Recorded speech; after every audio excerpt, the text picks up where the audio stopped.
नमस्कार, हमारे खास कार्यक्रम में आप सभी का बहुत बहुत स्वागत है और आपके साथ मैं अनुषा रौतेला।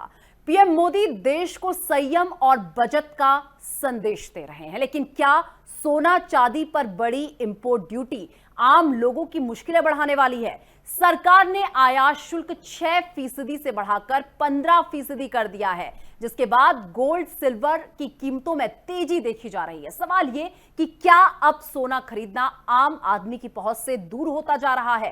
क्या बढ़ती महंगाई के बीच सरकार का यह फैसला बचत बढ़ाएगा या बाजार में नई टेंशन पैदा करेगा? और सबसे बड़ा सवाल, क्या सियासी तंत्र भी पीएम के बचत मंत्र को अपनाएगा?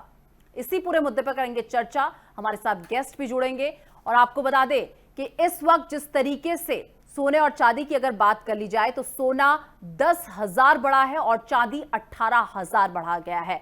इसी के साथ प्रधानमंत्री ने क्या कुछ कहा, क्या अपील लोगों से की है, अब वो आपको सुनवाते हैं।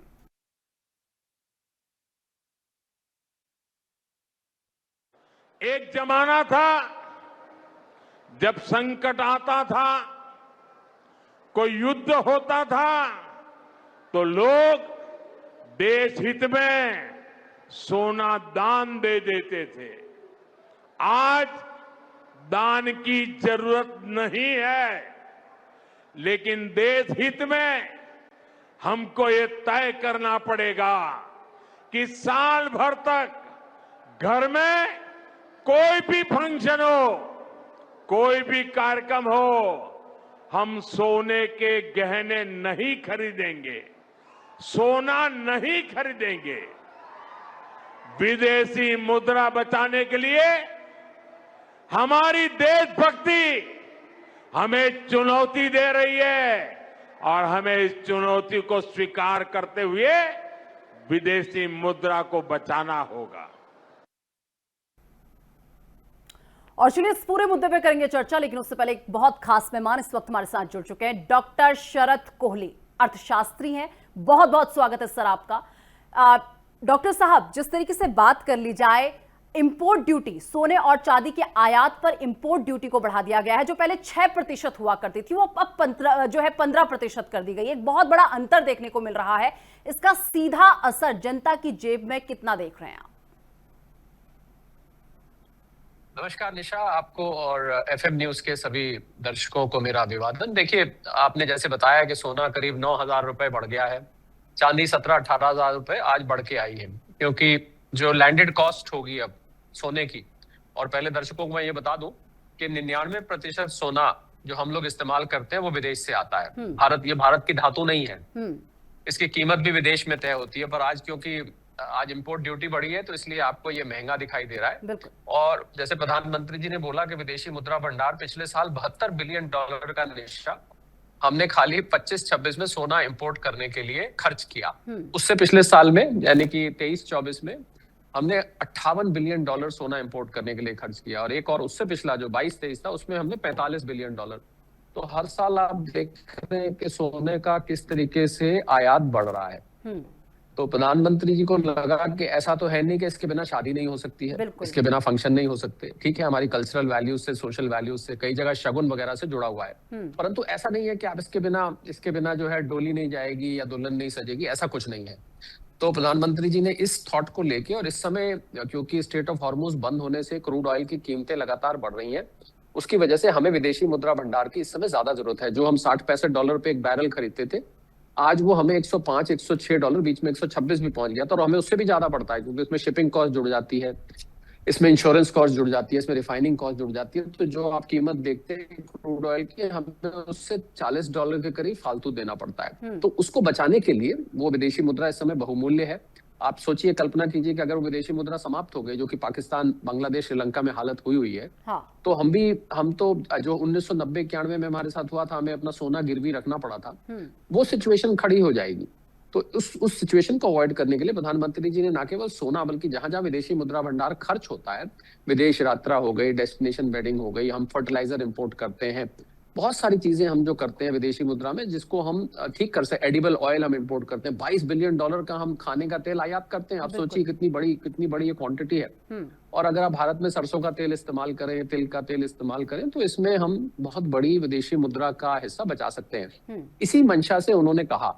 तो अब सवाल ये उठता है निशा बड़ा कि इसमें जिनके पास सोना है वो क्या करें। पहली बात तो ये है, सोना तो भारत में भारतीय परिवारों के पास लगभग 30,000 टन ऐसा माना जाता है। जेपी मॉर्गन की पीछे रिपोर्ट आई थी कि भारतीय घरों में 30 करोड़ परिवार भारत में लगभग 30,000 टन सोना है, यानी प्रति परिवार करीब 100 ग्राम सोना औसतन रूप पे है। किसी के पास 0 भी हो सकता है, किसी के पास 200 भी हो सकता है, पर औसतन निकाली जाती है। तो उन लोगों को तो आज मैं समझता हूं उनको खुशी हो रही होगी कि उनके पास जो सोना पड़ा है उसकी कीमत बढ़ चुकी है। और वो सीधा ही 9,000 रुपए का उसमें जंप आ गया है। परंतु जो नए निवेशक है, जैसा प्रधानमंत्री जी ने कहा है कि कम से कम गहनों के लिए आपको सोना अब नहीं खरीदना चाहिए। आपको गहने बनवाने 1 साल के लिए रुक जाइए। 1 साल बाद जब ये स्ट्रेट ऑफ हॉर्मूज का और क्रूड ऑयल का संकट समाप्त हो जाएगा, हो सकता है उससे पहले ही समाप्त हो जाए, तब तक के लिए आप सोना मत खरीदिए। प्रधानमंत्री जी ने अपील करी। और बूंद बूंद करके निशा घड़ा भरता है। बिल्कुल सब लोग अपना अपना योगदान देंगे तो इससे देश की विदेशी मुद्रा, तो प्रधानमंत्री जी ने जो सलाह दी है विदेशी मुद्रा बचाने के लिए, उनको कोई सोने से परहेज नहीं है। ये ध्यान देना होगा। लोग सोच रहे हैं पता नहीं मोदी जी को सोने से परहेज, ऐसा कुछ नहीं है। सिर्फ क्योंकि इसमें बहुत बड़ी मात्रा, मैंने आपको बताया $72 बिलियन। $72 बिलियन का मतलब हो गया, मैं अगर भारतीय रुपए में कन्वर्ट करूं तो 6.5-7 लाख करोड़ रुपया हमने पिछले साल केवल सोने को आयात करने में खर्च किया। और इसमें से निशा 60 से 70% ज्वेलरी बनाने के काम आता है। बिल्कुल। बाकी का जो है वो निवेश में काम आता है, जिसको ETF जो एक्सचेंज ट्रेडेड फंड्स है वो लेते हैं। जी बिल्कुल। डॉक्टर शरद कोहली, अब मेरा दूसरा सवाल यह है कि अगर MCX पर बात कर ली जाए तो यहाँ पर सोने और चांदी के रेट जो हैं इस वक्त बहुत हाई हैं, तो आने वाले समय में क्या सोने और चांदी के रेट इसी तरीके से आसमान छूते रहेंगे? देखिए, पहले तो मैं ये स्पष्ट कर दूं सभी दर्शकों को कि सोने का जो भाव है अमूमन वो अंतरराष्ट्रीय स्तर पर उसकी प्राइस डिस्कवरी होती है, वो भारत में फिक्स नहीं होता है। न्यूयॉर्क में, अमेरिका में एक कमोडिटी एक्सचेंज है, उसको कॉमेक्स बोलते हैं, और लंदन में एक लंदन बुलियन मार्केट एसोसिएशन है, वहां पर इसकी कीमतें निर्धारित की जाती हैं। वहीं से ट्रेड होके भारत में जो MCX जिसका आप जिक्र कर रही थी, तो उसमें MCX में उसी को कन्वर्ट करके किया जाता है। पर ये जब इंपोर्ट ड्यूटी बढ़ती है तो ये भारत में सोने के रेट बढ़ने का एक कारण बन गया। अदरवाइज भारत में इसका अमावस और धनतेरस आती है, शादियों का सीजन आता है, तब भी सोने चांदी की कीमत पे इतना फर्क नहीं पड़ता, क्योंकि अंतरराष्ट्रीय स्तर पर तय होती है। अब सवाल यह है कि आगे कहाँ जाएगा। आगे जाना इसका निर्भर करेगा, जैसे कि क्रूड ऑयल की कीमतें निशा कम होने लगेंगी, वैसे वैसे आपको, क्योंकि जब डॉलर की मांग घटेगी तो एक डॉलर इंडेक्स होती है अंतरराष्ट्रीय स्तर पर, जिसके अगेंस्ट 6 करेंसीज नापी जाती है। मैं उन करेंसीज का नाम ले लेता हूँ। ब्रिटिश पाउंड है, यूरो है, जापानीज येन है, स्विस फ्रैंक है, कैनेडियन डॉलर है, स्वीडिश क्रोमा है। इन 6 करेंसीज को मिला के एक बास्केट बनती है। डॉलर को उसके अगेंस्ट तोला जाता है, और इस समय वो डॉलर इंडेक्स काफी ऊंची है। जैसे क्रूड ऑयल ऊपर जाता है, डॉलर इंडेक्स बढ़ जाती है। उस डॉलर इंडेक्स के बढ़ने से अमेरिका में जो ट्रेजरी बॉन्ड्स होते हैं, जो लोग एक फिक्स्ड इंटरेस्ट वाली सिक्योरिटी में निवेश करते हैं, उनकी रिटर्न बढ़ जाती है। वो इस समय लगभग 4.5% से थोड़ा सा कम है। ये बहुत अच्छी मानी जाती है। तो लोग क्या करते हैं, जो सट्टेबाज होते हैं अमेरिका में, वो सोने की बिकवाली के कॉन्ट्रैक्ट लेते हैं।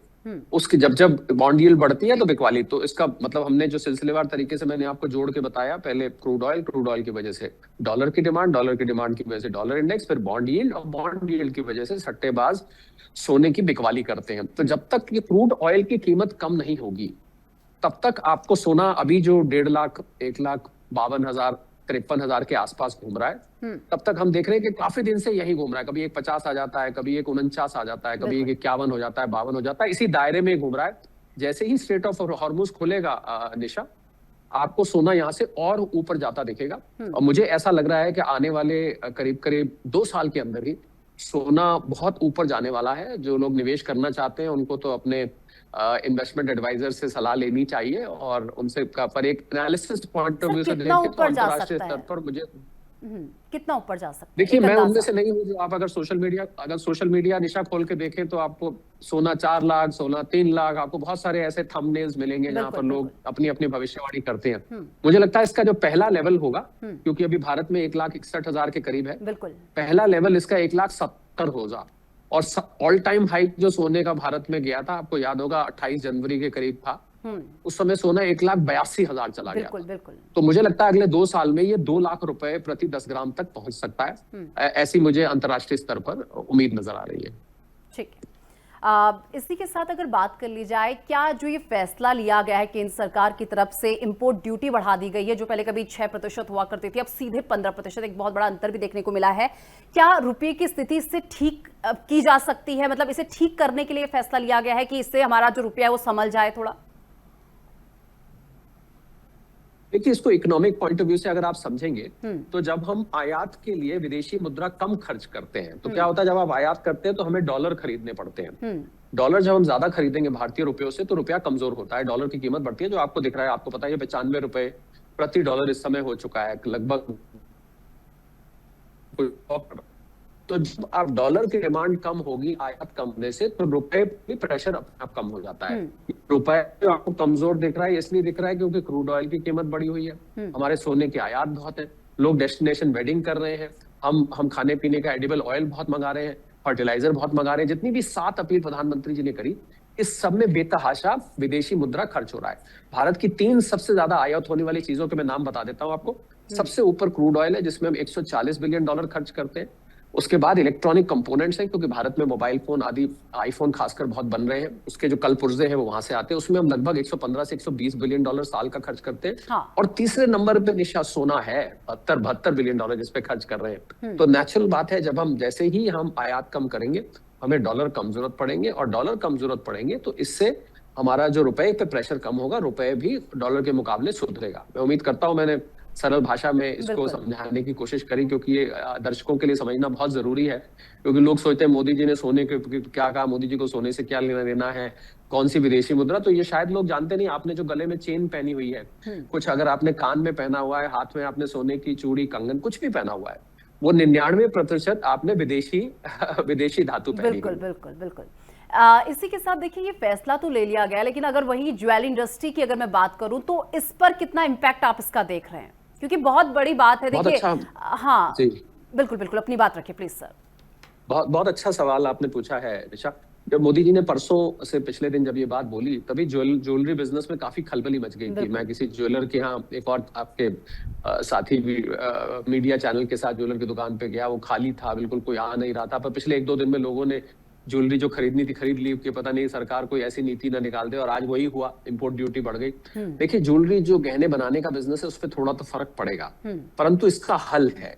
इसका हल ये है कि एक बड़ी ज्वेलरी कंपनी भारत में, जिसको तानिष्क कहते हैं, आपने सब लोगों ने नाम सुना हुआ है उसका, उन्होंने सचिन तेंदुलकर को सिर्फ इसीलिए अपना एम्बेसडर बनाया कि वो लोगों से अपील करे कि आपके घरों में जो पुराना सोना पड़ा है, जो आपकी माता जी ने, आपकी दादी जी ने, नानी ने, पुराने मॉडल के हार होंगे, पुराने मॉडल की चूड़ियां होंगी, पुराने मॉडल के झुमके होंगे, आजकल फैशन बदल गया, उनको आप लाइए और उनको देके उनके बदले में आप नई ज्वेलरी बनवाइए। तो मैं समझता हूँ जो लोग, इससे आपको ये इंपोर्ट ड्यूटी बढ़ने का प्रभाव नहीं पड़ेगा, क्योंकि आप नया सोना तो खरीद नहीं रहे। दिक्कत तो जब होती है जब नया सोना, सिर्फ आपको कुछ मेकिंग चार्जेस देने पड़ेंगे।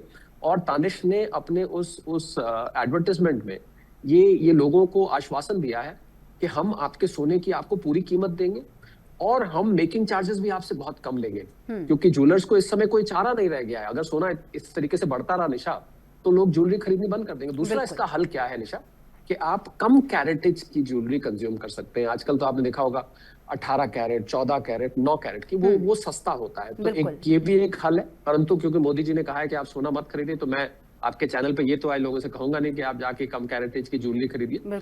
मैं ये सलाह दूंगा कि आपके घर में जो पुरानी ज्वेलरी पड़ी हुई है, हर घर में होती है निशा, आप स्वीकार करेंगे इस बात को। हर घर में, कहीं हम लॉकर में, या घर में कहीं गद्दे के नीचे, भगवान में मंदिर के पीछे, कहीं ना कहीं जहां भी लोग संभाल के रखते हैं अलमारी में, तो वो उसको निकालिए। उसको निकाल के आप नई ज्वेलरी बनवाइए। अगर आप वाकई में ज्वेलरी बनवाना चाहते हैं, देखिए जिसके यहाँ शादी ब्याह है निशा, और जिसने ये संकल्प कर रखा है कि मैंने तो बेटी को, बहू को, बेटी की सास को, बहू की, व्हाटएवर, वो संकल्प कर रखा है, तो वो तो उतना खर्च करेगा। हो सकता है वो कम खर्च करे। तो मुझे लग रहा है इससे लोगों का ज्वेलरी का बजट कम होगा। वाकई में ज्वेलर्स के लिए एक बहुत चैलेंजिंग टाइम है, बहुत ही मुश्किल वक्त से ज्वेलर्स गुजर रहे हैं। और मैं आपको बात बताऊं एक काम की, जो शायद कम लोग जानते हैं, कि 80-85 लाख लोग निशा जेम्स एंड ज्वेलरी इंडस्ट्री में इस समय काम करते हैं। सोचिए 80-85 लाख आदमी पूरे भारत में जेम्स एंड ज्वेलरी इंडस्ट्री में काम करता है। तो अगर इन ज्वेलर्स का काम यहाँ से अगर आगे कमजोर पड़ा तो कुछ लोगों की नौकरी पे भी खतरा बन सकता है। पर क्या करें, ये वैश्विक परिस्थिति है। अंग्रेजी में कहावत होती है Nisha, extraordinary times demand extraordinary action. जब असाधारण परिस्थिति होती है तो ऐसे में असाधारण एक्शन लेना पड़ता है। और मैं समझता हूँ जब युद्ध चल रहा हो तो हर व्यक्ति एक सिपाही ही है। हर व्यक्ति को अपना थोड़ा थोड़ा योगदान देना चाहिए। जब मोदी जी ने कहा कि work from home, virtual meeting करिए, तो एक बाइक वाला कहता है मेरे 5 लीटर पेट्रोल पंप से पेट्रोल डलवाने से क्या फर्क पड़ जाएगा। अब आप मानती हैं इस बात को कि बूंद बूंद करके घड़ा भरता है। अगर हर व्यक्ति यही सोच ले फिर तो हम पेट्रोल डीजल उतना ही खर्च करते रहेंगे, क्रूड हमें उतना ही मंगवाना पड़ेगा। तो मुझे लग रहा है कि ये लोगों के, और कोई देखिए ज्वेलरी कोई ऐसी मैंडेटरी चीज नहीं है। हालांकि महिलाओं के लिए मैं मानता हूँ कि आप महिला को जब ये बात कहते हैं कि आपके लिए ज्वेलरी जरूरी नहीं है तो आपको पलट के जवाब मिलेगा कि आप ये कैसे कह सकते हैं, तो महिला की शोभा है, महिला की सजावट का एक हिस्सा है। परंतु अब जब असाधारण परिस्थिति है और मोदी जी ने, प्रधानमंत्री जी ये कह रहे हैं, तो मुझे लगता है लोग, और मोदी जी की बात तो सुनते भी हैं लोग। जब उन्होंने थाली बजाने को कहा लोगों ने थाली बजाई, उन्होंने दिया जलाने को कहा लोगों ने दिया जलाया, एक झालमुड़ी खाई उन्होंने सड़क पे रुक के बंगाल में, वो शायद कहीं ना कहीं बंगाल इलेक्शन जीतने का उसने अपना योगदान दिया। तो मुझे लगता है कि प्रधानमंत्री जी की बात लोग मान रहे हैं। पर ज्वेलरी बिजनेस वाकई में इस समय बहुत मुश्किल वक्त से गुजर रहा है। बिल्कुल। इसी के साथ जो ये फैसला लिया गया है, क्या ये अर्थव्यवस्था को मजबूत करेगा या फिर महंगाई को बहुत ज्यादा बढ़ा देगा? देखिए, सोने चांदी की कीमत बढ़ने से, आयात शुल्क बढ़ने से, इंपोर्ट ड्यूटी बढ़ने से कोई महंगाई, देखिए महंगाई की जब हम बास्केट बनाते हैं ना निशा, उसमें हम खाने पीने की चीजें रखते हैं, जो जरूरी इस्तेमाल की चीजें हैं वो रखते हैं, स्कूल की फीस हो गई, बिजली का बिल हो गया, उसमें हम इस तरीके की चीजें रखते हैं। सोने को अमूमन जो कंज्यूमर प्राइस इंडेक्स होती है, जिसको हम सीपीआई कहते हैं, उसका आंकड़ा कल निकल के आया, 13 महीने की ऊंचाई पे है महंगाई इस समय, 3.48 आई है 13 महीने की ऊंचाई पर।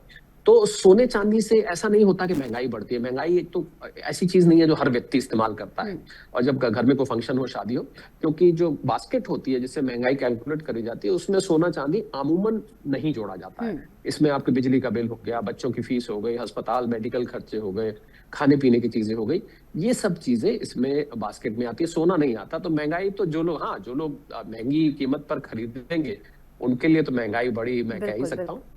बिल्कुल।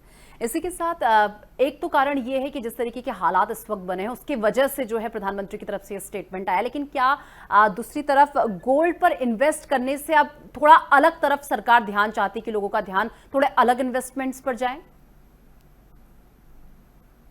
देखिए, ये इन्वेस्टमेंट करना तो निशा हर व्यक्ति का पर्सन टू पर्सन अलग होता है। उसके कोई शेयर मार्केट प्रेफर करता है, कोई प्रॉपर्टीज में निवेश करना प्रेफर करता है, कोई म्यूचुअल फंड और एसआईपी करता है, किसी के पैसे सारे फिक्स डिपॉजिट में पड़े रहते हैं, कुछ लोग ऐसे हैं जो खाली सेविंग्स अकाउंट में ही पैसे रखते हैं। तो निवेश देखिए, दूसरी बात हमें पहले समझना है, मोदी जी ने हमेशा के लिए आपको सोने से दूर जाने को नहीं बोला है, उन्होंने मात्र 1 साल के लिए बोला है। तो पहली बात तो जिनके पास सोना है उनको आज खुशी हो रही होगी कि उनका रेट बढ़ गया। बिल्कुल। और मुझे ऐसा लगता है, ये मेरा अपना आकलन है, कि जो मोदी जी की अपील है सोना ना खरीदने की, ये गहने बनाने वालों को ज्यादा असर करेगी। जो लोग निवेश करते हैं निशा, वो लोग शायद इतना प्रभावित नहीं होंगे, क्योंकि निवेश आजकल तो ईटीएफ के माध्यम से किया जाता है, एक्सचेंज ट्रेडेड फंड आपने सुने होंगे, जो शेयर मार्केट में है, या एक नया प्रोडक्ट आया जिसको ईजीआर कहते हैं, इलेक्ट्रॉनिक गोल्ड रिसीट्स। तो वो लोग मुझे लगता है कम थोड़ा इस बात पे ध्यान देंगे, जो सीधा सोना नहीं खरीद रहे हैं, वो एक फंड के माध्यम से खरीद रहे हैं। मुझे लगता है वहां पर डिमांड बनी रहेगी। और ओवरऑल डिमांड में मुझे उम्मीद है कि जो $72 बिलियन का हमने पिछले साल सोना मंगाया, उसमें कुछ ना कुछ अब कमी देखने को मिलेगी। परंतु ये समय बताएगा कि मुझे तो ये भी पता लगा निशा, पिछले 2 दिनों में ज्वेलरी की दुकानों पे बहुत भीड़ लग गई, क्योंकि जिन लोगों ने लेना था उन्होंने कहा फटाफट ले लो, कहीं सरकार जो है कोई ऐसी नीति ना बना दे, कुछ ना बना दे। तो हमें 2-3 महीने इंतजार करना चाहिए, उससे गोल्ड कितना खरीदा जा रहा है उसके पैटर्न को हम देख के तब इस पे पुख्ता तरीके से कमेंट कर पाए। बिल्कुल। सर, मैं एक और चीज आपसे पूछना चाहूंगी कि सोने और चांदी के जो दाम बढ़ते हैं, इसका कारण आप क्या मानते हैं? हाल फिलहाल तो जो स्थितियां बनी हैं वो एक बहुत बड़ा रीजन है, लेकिन इसके अलावा और क्या रीजंस होते हैं जिसकी वजह से सोने और चांदी के दाम एकदम हाइक पकड़ जाते हैं? देखिए, सोने और चांदी के दाम बढ़ने के बहुत सारे कारण हैं। जियोपॉलिटिकल रीजंस होते हैं। नॉर्मली जब युद्ध छिड़ता है वैश्विक स्तर पर तो सोना चांदी बढ़ता है, परंतु इस बार क्योंकि खाड़ी देश में था, इसलिए सोना उस प्रकार नहीं बढ़ पाया जिस प्रकार एक आम युद्ध की, क्योंकि सोना को सेफ हेवन इन्वेस्टमेंट माना जाता है। एक सुरक्षित निवेश माना जाता है। जब अनिश्चितता का माहौल बढ़ जाता है, अस्थिरता का माहौल बढ़ जाता है, तो लोग सोना ऐसे में ज्यादा खरीदते हैं, पहला। दूसरा कारण होता है जब बैंक अपने इंटरेस्ट रेट्स बढ़ाते हैं तो सोना ऐसे में नीचे आता है। जब बैंक रेट घटते हैं तो सोने में लोग निवेश करते हैं। तीसरा, ये जो दुनिया भर में निशा डी डॉलराइजेशन की प्रक्रिया चल रही है कि डॉलर से हटना चाहिए, हाँ। ये सोने को बढ़ाएगा, क्योंकि डॉलर के बाद सोना ही ऐसी चीज है जो पूरे विश्व में मिलता है, पूरे विश्व में मान्यता प्राप्त है, पूरे विश्व में इसकी खरीद बेच करी जाती है। तो ये कुछ कारण बनते हैं। बाकी करेंसी का मूवमेंट भी इससे फर्क पड़ता है। और सबसे बड़ा कारण जो पिछले 2 साल में 3 साल में हमने देखा कि जो विश्व भर के केंद्रीय बैंक है, सेंट्रल बैंक जिनको हम कहते हैं, जैसे भारत में रिजर्व बैंक है, अमेरिका में फेडरल रिजर्व है, इंग्लैंड में उसको बैंक ऑफ इंग्लैंड कहते हैं, इन बैंकों ने बहुत बड़ी मात्रा में सोना खरीदा है। ये लोग अपने डॉलर के एसेट्स को लिक्विडेट करके निशा, ये लोग सोने के एसेट्स को बढ़ा रहे हैं। भारतीय रिजर्व बैंक में आज हमारे जो सोने के एसेट्स हैं वो 16% हो चुके हैं। किसी जमाने में ये मात्र 11-12% था। तो दुनिया भर के सेंट्रल बैंक्स आने वाले समय की परिस्थिति को देखते हैं, और जिस प्रकार अमेरिका में अनिश्चितता का माहौल है, अमेरिका में अस्थिरता का माहौल है, कभी वो टैरिफ खेलने लगते हैं, हाँ। अब उन्होंने युद्ध छेड़ा हुआ है, तो इस वजह से डॉलर के ऊपर विश्वास कम हो रहा है और सोने के ऊपर विश्वास बढ़ रहा है। इसीलिए मुझे लग रहा है कि आने वाले 2 से 5 साल में आपको सोना ऊपर जाता दिखाई देगा, ऐसा एक आर्थिक आकलन बता रहा है। बिल्कुल सर, इसी के साथ जिस तरीके से इंपोर्ट ड्यूटी बढ़ी है, तो इससे बहुत लोग ये भी कह रहे हैं, जो जानकार हैं वो कह रहे हैं कि गोल्ड स्मगलिंग इससे बहुत ज्यादा बढ़ जाएगी। क्या आप मानते हैं इस चीज को? ये सही बात है। आपने सुना होगा जब लोग दुबई वगैरह जाता था किसी का कोई रिश्तेदार, तो वहां कहते थे कि भाई दुबई में सोना सस्ता है, तो हमारे लिए आप सोने की एक चेन ले आइएगा, हाँ। या कुछ ले आइएगा। क्योंकि सस्ता महंगा क्यों होता है? क्योंकि जब किसी देश में कस्टम ड्यूटी ज्यादा होगी, दुबई में कस्टम ड्यूटी सोने पर बहुत कम है, इसलिए दुबई में सस्ता मिलता है। अब तो कस्टम ड्यूटी भारत में 6 से 15 हो गई, तो अब तो दुबई और भारत में मैं उदाहरण ले रहा हूँ, तो देखिए सोने के दाम में बहुत फर्क दिखाई देगा। अगर यहाँ पर 1,60,000 का आज 1,61,000 प्रति 10 ग्राम है, तो वहां पर आपको शायद 1.5 लाख मिले। तो जब ये फर्क होता है तो जो तस्करी करने वाले हैं वो नए तरीके खोजने लगते हैं। आपने देखा होगा एयरपोर्ट पे कोई जूते में भर के ला रहा है, कोई किसी चॉकलेट्स में भर के ला रहा है, कोई कपड़ों में छुपा के लाता है। बिल्कुल ये तस्करी को बढ़ावा देगा, और मैं समझता हूँ भारत सरकार और कस्टम ऑफिशियल्स इसके लिए तैयार है कि अब जब ये आया है तो वो आपको एयरपोर्ट पे अब पहले से ज्यादा चेकिंग होती हुई दिखेगी लोगों की, जो लोग तस्करी करने की कोशिश करते हैं। यही आपको पानी का जो रूट है, पानी के जहाज आते हैं, वहां भी आपको सुरक्षा बढ़ती दिखेगी। सड़क के जो रूट है, भारत से नेपाल है, बांग्लादेश है, जिन देशों की सीमा भारत से जुड़ती है, वहां पर आपको तस्करी संबंधित आप चेकिंग बढ़ती हुई दिखेगी, क्योंकि इसमें लोग उत्साहित होंगे, जो लोग गलत काम करते हैं वो उत्साहित होंगे सस्ता सोना वहां से लाके यहाँ पर महंगा बेचने के लिए। बिल्कुल सर, देखिए बहुत अच्छी नॉलेज रखते हैं आप सोने चांदी को लेकर। तो ऐसे में एक दौर था जब कभी 50-60 हज़ार में जो है आप आराम से सोने को खरीद सकते थे। क्या कभी ऐसा हो सकता है कि वो 1 लाख के नीचे जा सकता है? कभी ऐसा, क्योंकि लोगों के मन में जो एक मिडिल क्लास है, मैं कोई अपर क्लास की बात नहीं कर रही, एक मिडिल क्लास की मैं बात करूं, या फिर उससे भी नीचे अगर हम लोअर मिडिल क्लास की अगर बात करें, तो क्योंकि उन लोगों के लिए अभी तक भी जो है सोना खरीदना बहुत मुश्किल था, लोग नहीं खरीद पा रहे थे, तो वो हमेशा यही कहते हैं कि अब थोड़ा अगर सस्ता होगा फिर हम देखेंगे, फिर हम ट्राई करेंगे। तो कभी लगता है कि ये दाम कभी नीचे गिरेंगे, या फिर यूं ही हमेशा ये बढ़ता ही रहेगा? देखिए चांसेस तो कम है निशा, इतना नीचे जाने के चांस तो बहुत कम नजर आते हैं मुझे। हाँ, जैसे क्रूड ऑयल, मान लीजिए युद्ध बहुत बुरी तरह से भड़क जाता है, क्रूड ऑयल $200 पहुंच जाता है, तो फिर हो सकता है सोने में करेक्शन इतनी आ सकती है, परंतु उसके चांसेस मुझे निशा बहुत कम दिखाई दे रहे हैं। और दूसरा ये भी समझना होगा कि सोना इस समय धरती में मात्र 80,000 टन बचा है, और हर साल लगभग 5,000 टन का खनन हो जाता है। इसका मतलब हम कैलकुलेट करें तो 15 साल के अंदर निशा सोना धरती में समाप्त हो जाएगा, यानी कि खनन करने के लिए बचेगा नहीं। अभी जो टेक्नोलॉजी उपलब्ध है उसके आधार पर मैं कह रहा हूँ कि सोना समाप्त हो जाएगा। तो ये ऐसी कमोडिटी है जो कि हमेशा के लिए हमारे पास नहीं रहेगी। मैं धरती से, तो जिनके पास सोना होगा तो उनकी वैल्यू बहुत बढ़ने वाली है, तो गिरने के चांस कम है। परंतु अगर मैं इसको आकलन करूं तो आप समझिए 5 से 10% चांस है जो आप कह रही हैं वहां तक जाए, परंतु ऑलमोस्ट 100% चांस है कि यहाँ से ये ऊपर जाएगा। तो होने को कल को कुछ भी हो सकता है। देखिए कीमत को प्रेडिक्ट करना बहुत कठिन काम होता है, तो इसलिए पर मुझे चांस जो परिस्थिति है उसके हिसाब से कम नजर आता है। ठीक है, अब उन लोगों को क्या करना चाहिए जो इस वक्त बहुत टेंशन में है, और साथ ही साथ एक आपकी क्या सलाह है लोगों के लिए कि लोगों को इस वक्त क्या करना चाहिए? देखिए मैं तो मोदी जी अगर देश के हमारे नेता हैं और माननीय हैं, जैसे घर का कोई बड़ा होता है वो सलाह देता है कि आप 1 साल तक सोना मत खरीदिए, तो मैं एज एन इन्वेस्टमेंट एक्सपर्ट तो भले ही मैं कहना चाहूंगा कि आप सोना थोड़ा थोड़ा खरीद के रखिए और उसको लंबे वक्त के रखिए, पर क्योंकि अब मोदी जी ने ये बात बोली है तो मैं उनकी सलाह के अगेंस्ट जाके तो नहीं बोलूंगा। मैं ये कहूंगा अगर आपके पास सोना रखा हुआ है तो आप उसको रखिए। 2 से 5 साल में आपको एक रात में ही, कल आपने देखा 10,000 रुपए आपके पास जो सोना पड़ा था वो बढ़ गया। बिल्कुल। तो 2 से 5 साल में इसकी कीमत ऊपर जाएगी। बाकी निवेश करना है नहीं करना है, लोग अपना निर्णय ले और मोदी जी की बात पे ध्यान दें। वाकई में हमारी विदेशी मुद्रा सोने की वजह से बहुत बड़ी मात्रा में खर्च हो रही है। इस समय की परिस्थिति ये कहती है कि हम देश हित में काम करें, हम देश हित में निर्णय लें, थोड़े से अपने निजी हित को पीछे रख के, जब देश की जरूरत होती है तो निजी हित को पीछे रख देना चाहिए और देश हित को आगे रखना चाहिए। तो मैं लोगों को सलाह दूंगा कि आप सोने चांदी के अलावा अगर आप निवेश करना चाहते हैं, आप स्टॉक मार्केट है, म्यूचुअल फंड है, बहुत सारी और चीजें, बॉन्ड्स होते हैं, कॉर्पोरेट बॉन्ड्स होते हैं, बहुत सारे निवेश के आजकल संसाधन उपलब्ध है, उसमें आप करिए। जब तक मोदी जी कह रहे हैं मत खरीदिए तब तक मत खरीदिए। अगर आपको ठीक लगता है तो आप मत खरीदिए। मैं समझता हूँ देश के प्रधानमंत्री की बात सुननी चाहिए। बिल्कुल।